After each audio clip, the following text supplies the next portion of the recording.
Sometimes trust arrives before you can explain it. It is 4:55 in the morning, before the city has fully opened its eyes, and the old man on the corner is already under the small light of his sidewalk stand. He counts a few coins, then puts them back without really looking, while the wet street gives off that quiet smell of rain and asphalt. Why does a scene that plain make him feel more believable than someone with a clean sign and a brighter shop? What you may be noticing is the quiet weight of lived experience. In this video, I'll slow down why we trust the old man who fixes shoes on the corner, and why ordinary competence can feel so honest when the world around it keeps rushing past. Everyday trust is when your confidence in someone grows from small repeated proof, not from a polished image or a perfect explanation. It is the kind of trust that does not ask for attention. It just sits there. A wooden stool. A bent needle. A tin box of coins. A blue tarp pulled halfway down because the morning air is still damp. And something in you reads it. Not in a dramatic way. Not like a big life lesson. More like a quiet recognition. This person has been here before. This person has seen enough broken things to know which ones can still be used. One common reason is that real experience leaves fingerprints, not speeches. A person who has handled thousands of worn heels, split soles, and loose stitching does not always explain every move, because the knowing is moved into the hands.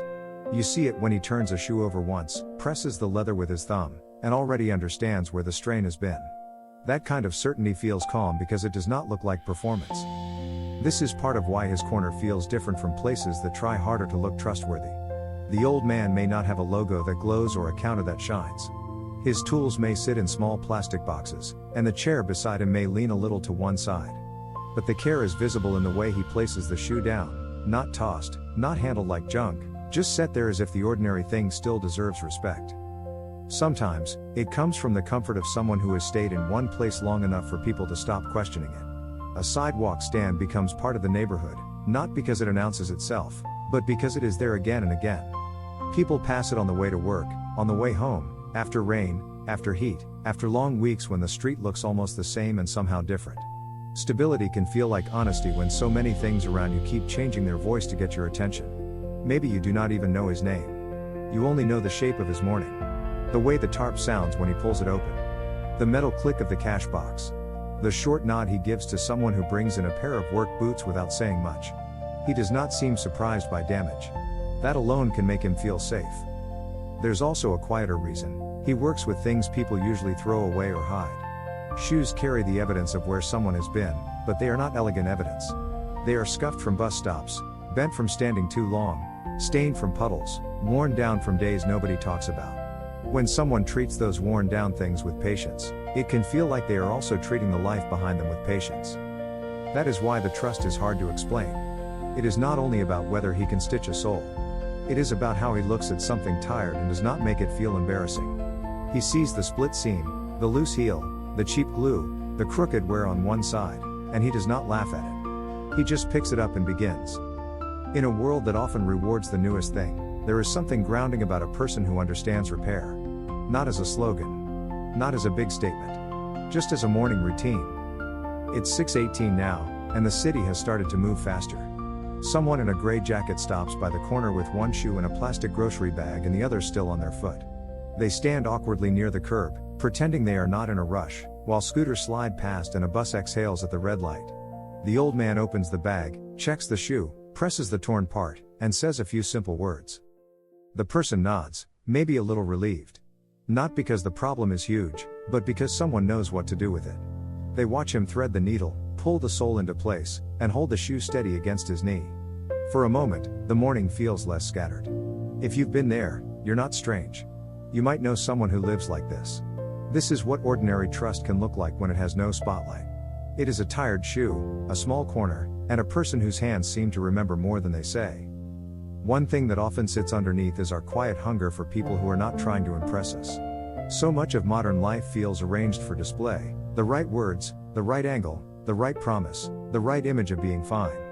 The old man on the corner does not seem to be asking to be seen as special, and that lack of performance makes his presence feel more believable. You can sense it when he counts the coins and puts them away without making a show of fairness, as if fairness is simply part of the work. That small detail matters. He does not inspect every coin with suspicion. He does not make the customer feel watched. He does not turn the exchange into a test. He has probably been shorted before. He has probably lost money before. And still, at 4:55 in the morning, he starts the day with a kind of ordinary trust of his own. That may be why we return it. Trust often grows when we feel trusted first. Not trusted with something grand. Just trusted enough to stand there, hand over a worn shoe, pay a small amount, and be treated like a regular human being. No bright speech. No sales voice. No careful performance of kindness. Just a little room to be normal. And that can feel rare. A simple way to understand this kind of trust is to look at the evidence that does not announce itself. You might notice how someone handles small things when there is no reward for looking impressive. How they speak when the problem is ordinary. How they treat the object in front of them when the object has no status. A shoe repair stand can teach this quietly. Trust often begins where care is repeated without applause. It can also help to separate polish from proof. Polish can be useful, but it can also hide a lack of depth. Proof is quieter. Proof is the worn handle of a tool. The same corner at the same hour. The customer who returns without making a big story out of it. The old man's slow nod when he recognizes a familiar pair of shoes. These things do not guarantee perfection. They just give the mind something real to hold. And there's something else here that isn't talked about enough. We may trust him because he reminds us that age, when joined with attention, can carry a kind of value that speed cannot copy. Not every older person is wise, and not every simple place is honest. But sometimes experience shows itself in a very specific way, less rushing, less proving, more contact with reality. The old man does not seem bothered by the fact that the city is moving faster than him. He has his own pace, and the shoe in his hand asks for that pace. That emotional contradiction is what makes the scene stay with you. The setting is ordinary, almost too ordinary to explain. A damp sidewalk. A small light. A cash box. A tarp. A man counting coins before sunrise. And still, the feeling is large. You are looking at something modest, but it carries weight. This is for people who still trust the quiet proof of hands, routines, and small work done well. Maybe that is why the old man on the corner stays in your mind. He does not make broken things feel like failures. He makes them feel like part of being alive. And in a city that does not wait for anyone, there is something deeply steady about a person who sits down, turns on a small lamp, and begins again before the rest of us wake up.